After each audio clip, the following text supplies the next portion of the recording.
అది ఒక leadership quality. నలుగురి దగ్గర డబ్బులు కలెక్ట్ చేసి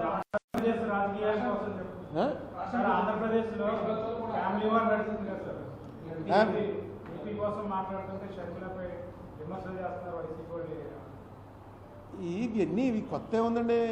షర్మిల జగన్ అన్నా చెల్లెళ్ళు ఎడ తీశారు మమ్మల్ని. అది నాయుడు రామూర్తి నాయుడు ఎవరు ఎడ తీశారు? అశోక్ గజపతిరాజు ఆనంద్ గజపతిరాజు మా చిన్నప్పుడు వీళ్ళిద్దరూ ఎప్పుడు చెరో పార్టీలో ఉండేవారు. ఇద్దరు ఓన్ బ్రదర్స్. ఎవరో ఎడదీశారు? ఇప్పుడు ఆ కేసీఆర్ నాని బయటికి రాగానే వీళ్ళు టికెట్ ఇస్తున్నారు. ఎవరో ఎడదీశారు? ఒకే కుటుంబంలో ఇద్దరు ఉండకూడదా చెరో పార్టీలో? ఇప్పుడు ఏంటంటే వాట్సాప్ యూనివర్సిటీలో ఇంకా వాళ్ళు ఇష్టం ఏదో రీసెర్చ్ మెటీరియల్ అంతా పెట్టేస్తుంటారు. ఎక్కడా లేని షర్మిల అన్న మనిషి కాంగ్రెస్లో చేరటం న్యాచురల్గా జరిగింది. ఎందుకంటే ఆవిడకి అది న్యాచురల్ కోర్సు. కాంగ్రెస్లో చేరాలి. ఈవేళ ఉన్న పరిస్థితుల్లో డెఫినెట్గా కాంగ్రెస్ స్ట్రెంగ్తన్ అవ్వాలి. ఆవిడ ఎంత స్ట్రెంగ్తన్ చేయగలదో నాకు తెలియదు, కానీ కాంగ్రెస్ ఈ దేశంలో స్ట్రెంగ్తన్ అవ్వాలి. రూలింగ్కి వచ్చినా రాకపోయినా అపోజిషన్ పార్టీగా బలపడాలి. బలపడితేనే ఎవడన్నా అడిగేవాడన్నా ఉంటాడు. ఏమో మీరు చెప్పాలి. రోజు జనంలో తిరిగేవాళ్ళు. షర్మిల డెఫినెట్గా రాజశేఖర రెడ్డి గారి కూతురు. రాజశేఖర రెడ్డి గారి మేనరిజమ్స్ అన్నీ ఉన్నాయి. మాట్లాడుతుంది, బయటకు వచ్చింది, చేరడం ఏ తెలుగుదేశంలోనో చేరితే అనుకోవచ్చు ఎంపీ అవ్వటం కోసం చేరిందండి, లేకపోతే ఎమ్మెల్యే మేమే పారేద్దాం కదా, అవి పెట్టచ్చు. కాంగ్రెస్లో చేరింది. వాళ్ళ పార్టీయే కదా కాంగ్రెస్. జగన్మోహన్ రెడ్డి ఫస్ట్ ఎంపీ అయింది కాంగ్రెస్గా. దీని మీద ఎక్కువ డిస్కషన్ అనవసరం. ఎవరిష్టమైన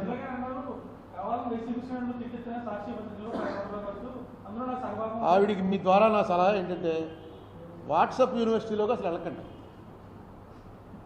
ఎందుకంటే ఎంతసేపు వాట్సాప్లోనే సాక్షిలో రాయిస్తున్నారు. అవును, స్టేట్మెంట్. ఇప్పుడు ఎలక్షన్ల దగ్గరికి వచ్చాక వీళ్ళు తిట్టింది వీళ్ళ పేపర్లో రాస్తారు, వాళ్ళు తిట్టింది వాళ్ళ పేపర్లో రాస్తారు. కాంగ్రెస్కి పేపర్ లేదు, బ్యాడ్ అది. మిగతా అన్ని పార్టీలకి పేపర్లు ఉన్నాయి. విశాలాంధ్ర ప్రజాశక్తి కూడా ఉన్నాయి. కాంగ్రెస్కి లేదు పేపర్. అంటే ఈ ఎలక్షన్లో వచ్చిన ఒక ఇదేంటంటే అర్బన్ ఏరియాలో చదువుకున్న వాళ్ళందరూ కూడా జగన్కి వ్యతిరేకంగా ఉన్నారు. ఇందుకు కారణం ఏంటంటే మనం స్కూటర్ రోడ్డు బాగోలేదు, ఇలాంటి కొన్ని చూస్తుంటే కనబడితే ఏం పట్టించుకోలేదండి. వాళ్ళ నమ్మకం ఏంటంటే వైసీపీ వాళ్ళ నమ్మకం more than 40% of the people beneficiaries. ఎప్పుడు ఎవరు ఇలా డబ్బులు ఇచ్చినవాడు ఈ దేశంలో కాదు, ప్రపంచంలోనే ఉన్నాడు. అదే పని కదా. రేపు ఇవన్నీ కూడా గ్యారంటీగా రద్దు అయిపోతాయని వాళ్ళకి తెలుసు. ఎందుకంటే అవతల చంద్రబాబు గారే కాకుండా ఏ పవన్ కళ్యాణం అయితే నమ్మచ్చు.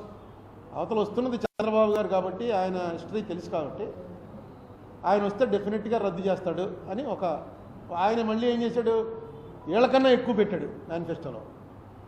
ఓ పక్కన మొత్తం అయిపోయింది, దివాళా అయిపోయింది అన్నటువంటి పరిస్థితిలో స్టేట్ ఉందని చెప్తూనే ఇంతకన్నా ఎక్కువ ఇస్తామని పెట్టాడు. అది ఎలా పాసిబుల్? దాని మీద డిబేట్ జరగాలి. వీళ్ళు ఎంతసేపు నువ్వేదవంటే నువ్వేదవని పెట్టుకుంటున్నారు. కానీ ఆ పార్టీ వాళ్ళు ఈ పార్టీ వాళ్ళు ముఖ్యులు ఎవరైనా వస్తే నాకు దాంట్లో అది మీ పని నేను చేస్తాను. దాన్ని ఏమంటారు, విశ్లేషణ కాదు, మోడరేటా, రోజు కూర్చుని డిబేట్ చేస్తుంటారు. యాంకరింగ్. యాంకర్కి ఏంటి తెలుగు? పిచ్చ మాటలు కాదు. రాజమండ్రిలోనే నేను ఆహ్వానిస్తున్నాను టీడీపీని, వైసీపీ అధికారికంగా, మీ సమన్వయకర్తలు కాదు, మీ స్పోక్స్మెన్ అధికారికంగా రావాలి.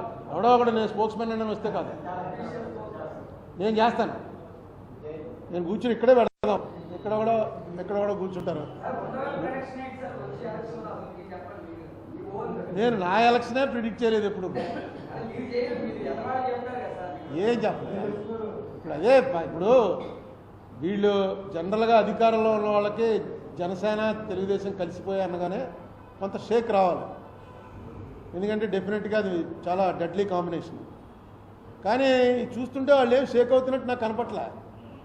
వాళ్ళు ఎవరినైనా అందులో పెద్దవాళ్ళని అడిగితే వాళ్ళు ఏమన్నారంటే నువ్వు ఒకసారి పల్లెటూరుకి వెళ్ళి చూడుగురు, నువ్వు రాజమండ్రిలో కూర్చుని కబుర్లు చెప్పడం కాదు అంటున్నారు.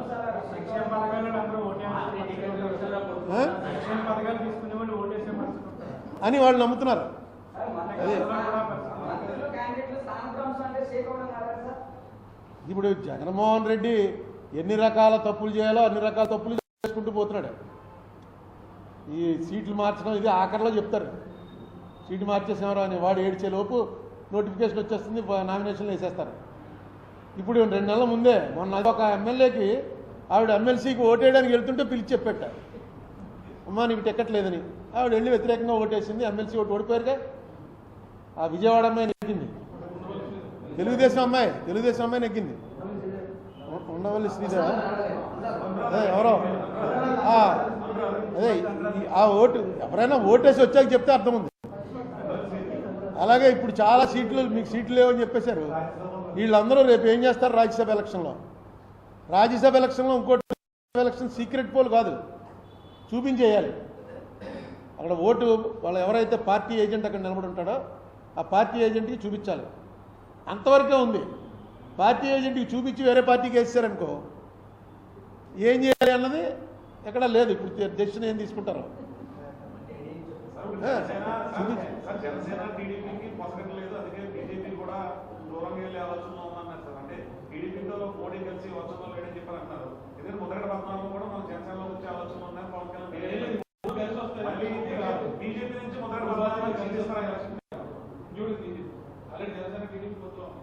ఈ పొత్తులు కూడా ఇప్పుడు ఇదంతా కూడా మోడీ తేల్చాలి.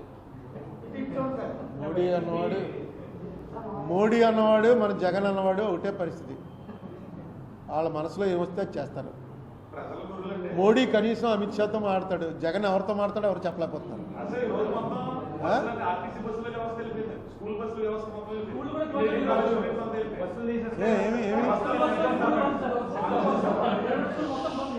ఏంటి మీటింగ్ తీసుకుపోయారనే మీటింగ్ తీసుకుపోయారా?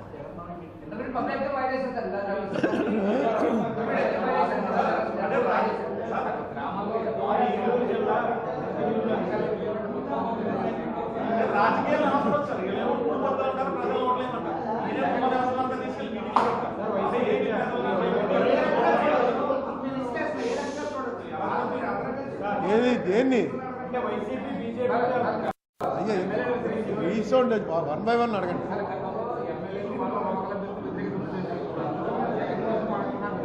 ఏమంటే జగనే 175 స్థానాల్లో జగనే క్యాండిడేట్ కింద లెక్క. వేస్తే జగన్కి వేస్తారు, లేకపోతే జగన్ ఓడిస్తారు తప్ప మిగతా పార్టీల్లా కాదు. క్లియర్గా చెప్పేస్తున్నాడు అతను. ఏమో మరి ఆ ధైర్యం ఏంటో అతని సర్వేలు ఏమొచ్చిందో నాకు తెలియదు. కానీ మీకు రాజమండ్రి నేను నా ఉదాహరణ 1900 మీరు అందులో మీలో సీనియర్స్ ఉండుంటారు. అప్పుడు 94లో నాకు అసెంబ్లీ టికెట్ ఇచ్చారు. ఉన్నావు కదా అప్పుడు? ఆయన ఉన్నాడు, కృష్ణకుమార్ ఉన్నాడు, దివాకర్ ఉన్నాడు, రామనారాయణ ఉన్నాడు.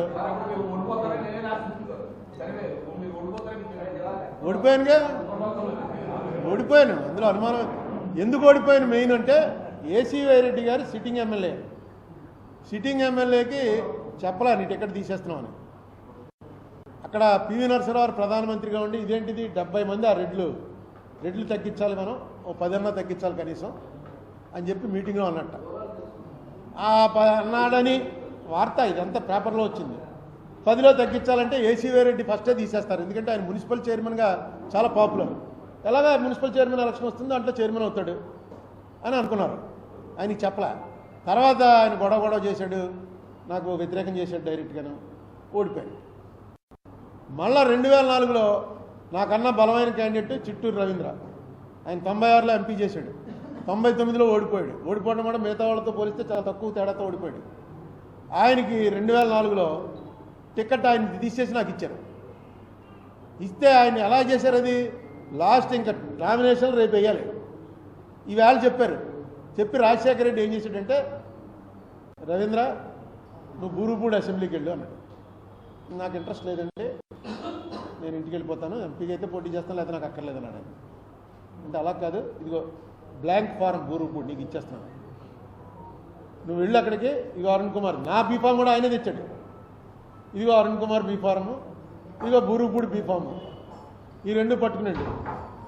నీకు బూరుపూడిలో నువ్వు రాసుకో, నీకు ఇష్టం లేదు అక్కడ వాళ్ళని కూర్చోబెట్టి ఎవరు టికెట్ అడిగితే వాళ్ళ పేరు రాసి ఇచ్చేసాయి. అరుణ్ కుమార్ నాకు అవసరం, నా కోసం నేను ఢిల్లీ పెట్టుకున్నాను. సోనియా గారు కూడా అతను ఢిల్లీ తీసుకురావాలన్నారు. అందుకని తప్పలేదు. అంటే అతనికి ఏంటో కథలు చెప్తున్నారు నాకు అనుకుంటూనే వచ్చాడు. వచ్చిన ఆయన ఇంత రిక్వెస్ట్ చేశాడు రాజశేఖర రెడ్డి, మనకి బీఫార్మ్ ఇస్తున్నాను ఎందుకు, నేను సర్లే ఆయన బూరుపూడి వచ్చి అడిగాడు. బూరుపూడిలో నన్ను ఏమన్నారు ఏందని. బూరుపూడి వాళ్ళంతా తిరగబడ్డారు. తిరగబడేటికి పట్టుదల వచ్చింది.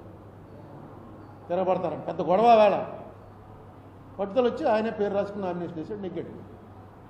నేను నెగ్గాను. ఇది పద్ధతి, చేసే పద్ధతి. కేవలం ఆ రోజున రవీంద్ర అక్కర్లేదని వెళ్ళిపోయి వ్యతిరేకం చేయకపోవడానికి కారణం ఏంటంటే రాజశేఖర రెడ్డి చెప్పిన మాటతోటి ఎందుకు మనం రాజశేఖర రెడ్డికి వ్యతిరేకం చేయాలి, అతను అడుగుతున్నాడు రేపు ఎలాగా సీఎం అవుతాడు. దానికి తగ్గట్టుగానే రాజశేఖర రెడ్డి సీఎంగా ఉన్నప్పుడు చిట్టూరు రవీంద్ర ఆయన చేసిన బూరుపూడి కాన్స్టిట్యున్సీలో చేసిన పనులు ఎవడో ఎక్కడా చేసి ఉండడు. ఏమడిగితే అది ఇచ్చేసేవాడు. ఎందుకంటే రాజశేఖర రెడ్డికి అది గుర్తొచ్చేది. మన మాట మీద వెళ్ళి అంటనే ఇలా చేశాడండి. ఈ గివ్ అండ్ టేక్లో ఉంటుందండి. ఎవరో కూడా ఎవరి కోసం త్యాగం చేయడు. ప్రతివాడు ఆడి కోసమే ఉంటాడు.